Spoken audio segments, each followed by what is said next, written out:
Como habíamos dicho, estamos en los estudios con el señor Pedro Cateriano. Muchas gracias por su presencia acá, señor Cateriano. Bueno, queríamos hablar con usted sobre política, pero usted es abogado también y ha seguido sin duda con detenimiento del proceso las 11 audiencias que han habido, que han culminado en la prisión preventiva, una nueva de 15 meses a Keiko Fujimori. Su balance sobre este proceso. Bueno, si me permite, Fernando, saludarlo por su cumpleaños. Muchas gracias. Espero que haya pasado un buen día y que lo termine bien. Está transcurriendo muy bien hasta ahora y espero que al término de este programa pueda saber un poco mejor quién tiene la razón. Para eso lo hemos invitado. Correcto. Creo que la resolución que ha dictado el juez Zúñiga se ajusta a lo que era previsible, porque las pruebas que han obtenido con posterioridad los fiscales Vela y José Domingo Pérez relacionadas a Keiko Fujimori han sido sólidas desde el punto de vista penal. ¿Cuáles son esas pruebas? Creo que la más grave y delicada es la referida a la obtención ilícita de las agendas personales del expresidente Kuczynski. Lo que seguramente se había preguntado el juez al momento de formarse el criterio final es lo siguiente: si esta persona ha obtenido ilícitamente las agendas personales del expresidente Kuczynski, ¿es capaz de hacer otras cosas ilícitas para obstruir la acción de la justicia? Porque no hay que olvidar que hubo un intento a pedido de la señora Fujimori al entonces presidente del Congreso, Salaverry, para que se las entregara al fiscal de la Nación. Y eso creo que también constituye algo sumamente grave desde el punto de vista penal también, ¿no?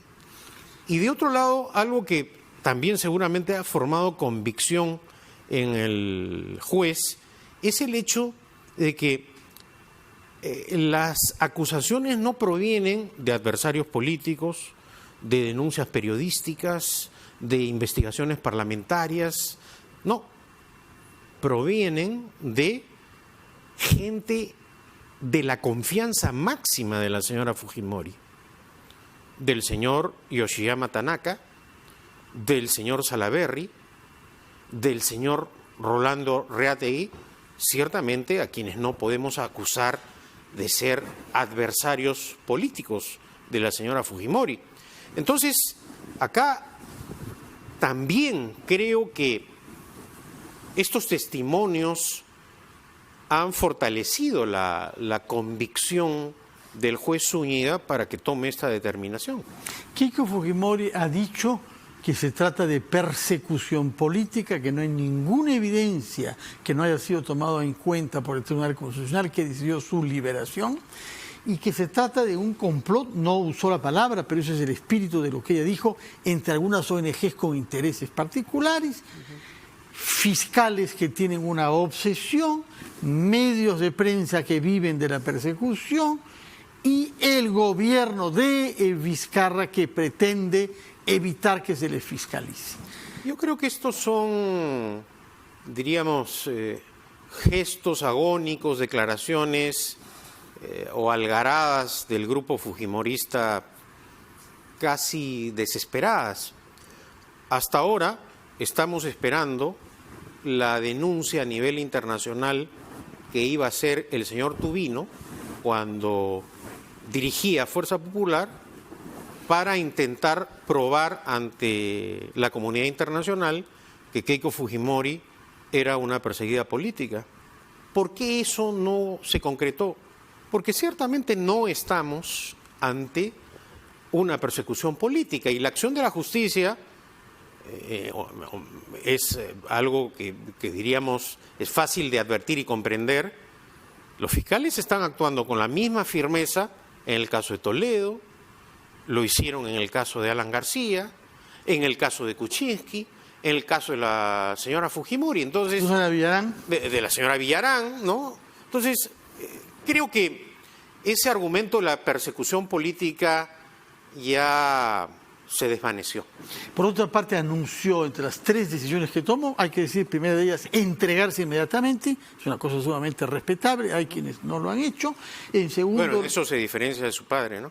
Bueno, en segundo lugar, dijo una respuesta política a esta persecución y en tercer lugar, encargar a su marido que haga gestiones ante gobiernos extranjeros, dijo, y organizaciones internacionales. Bueno, que creo que no van a tener ningún eco ni acogida.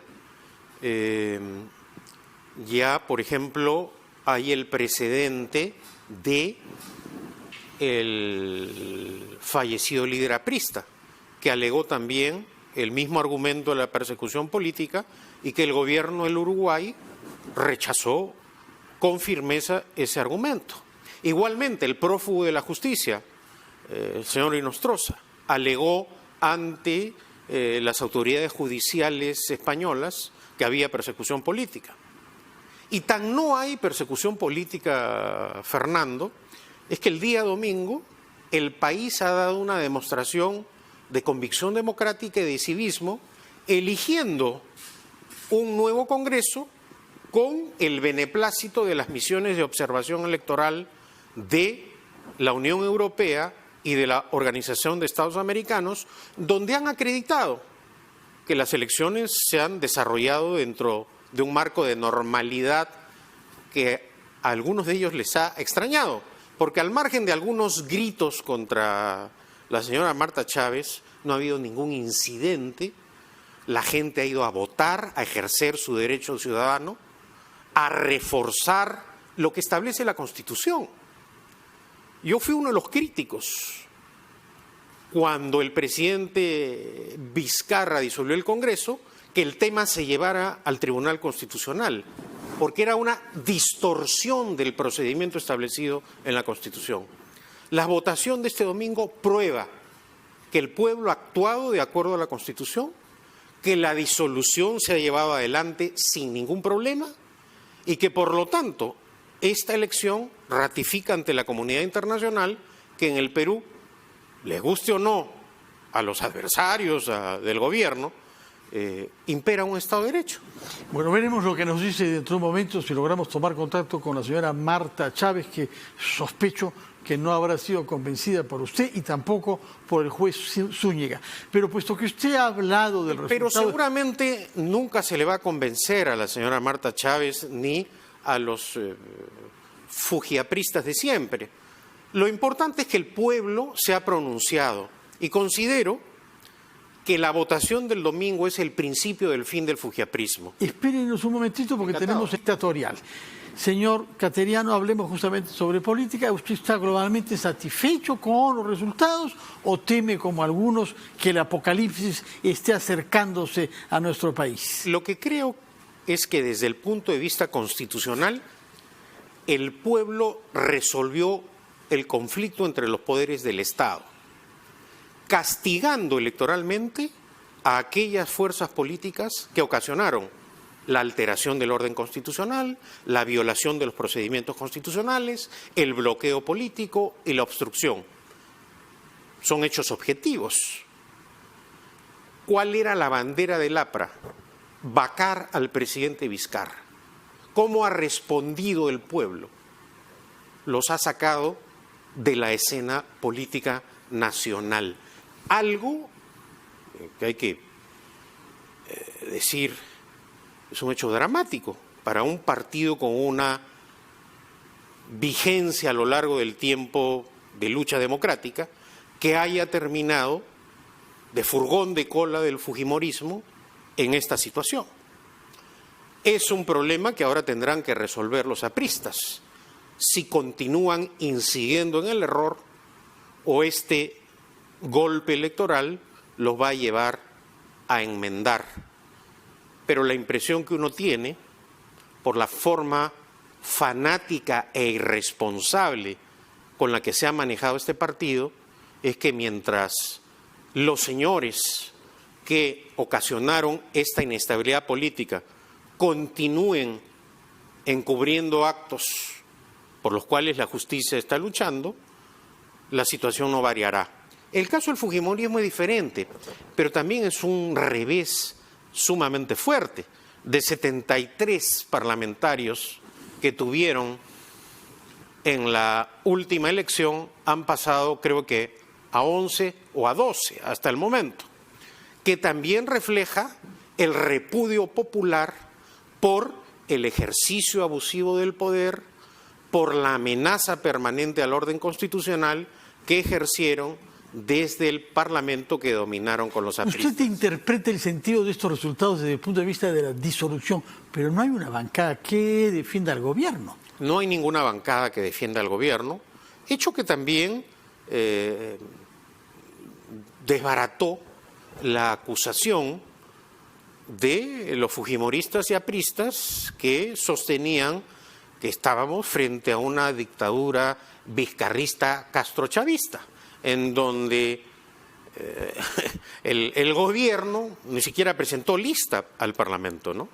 No. Ahora bien, ¿cómo ve el futuro de la agenda parlamentaria? ¿Sobre la base de qué mayoría o de qué coalición piensa usted que se puede conseguir que estos meses sean útiles para nuestro país y que cerremos definitivamente el capítulo de el Congreso disuelto? Ojalá que los parlamentarios electos tengan en cuenta el pronunciamiento del pueblo y que no sean como los congresistas anteriores que, por ejemplo, desacataron el mandato expresado a través del referéndum. La agenda política es de dominio público. El pueblo no ha otorgado mayorías a través del voto.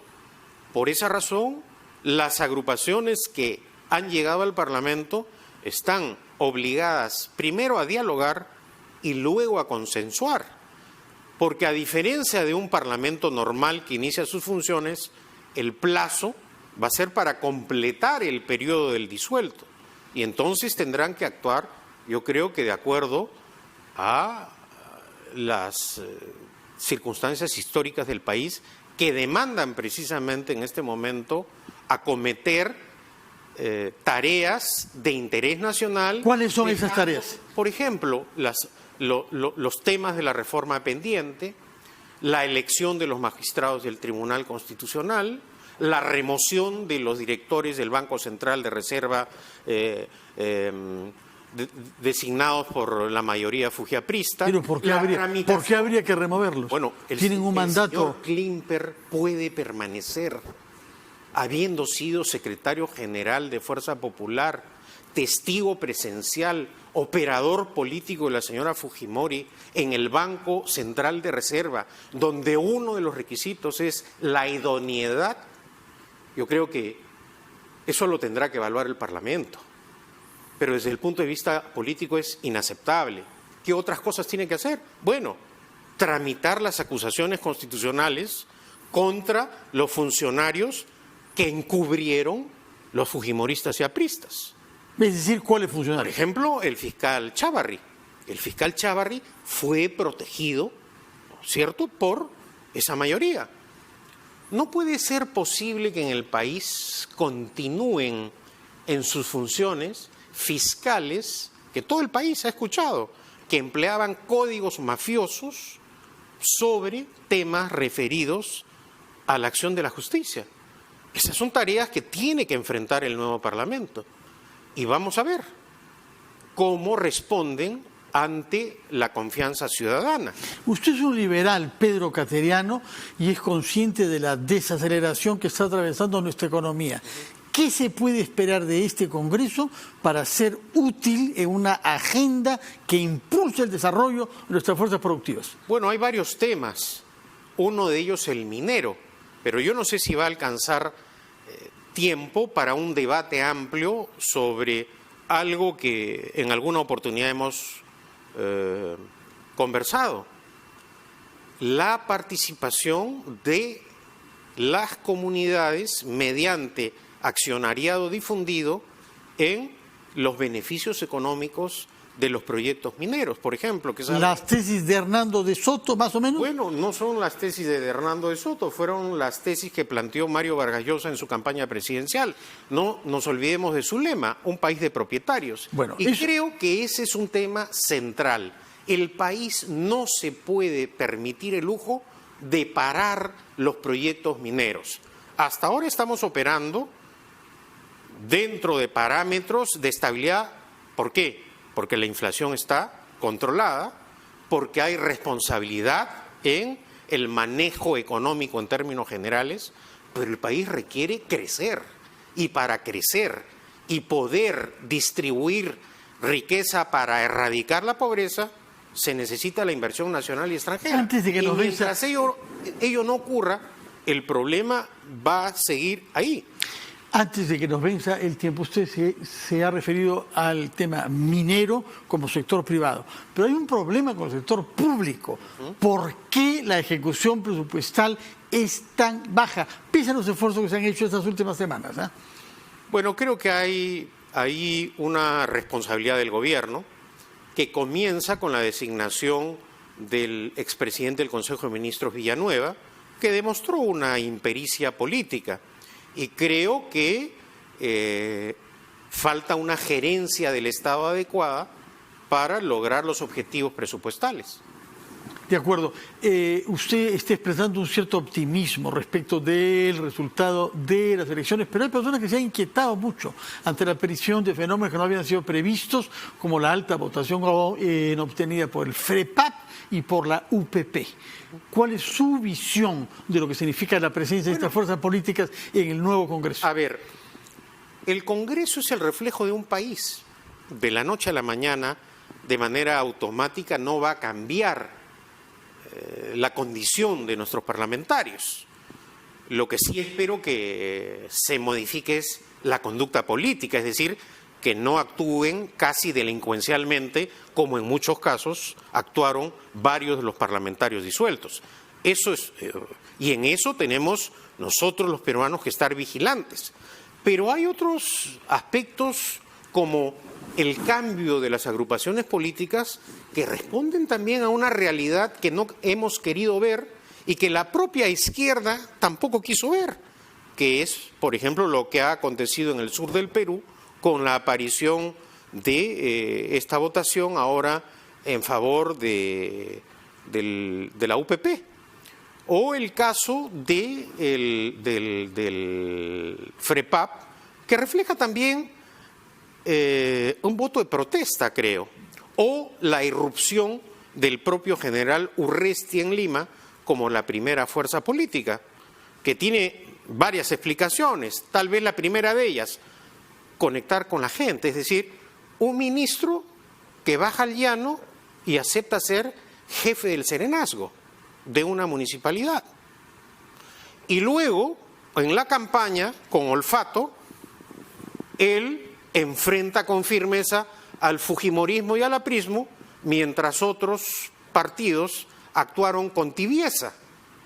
Eso en política uno sabe, los espacios que uno deja se llenan.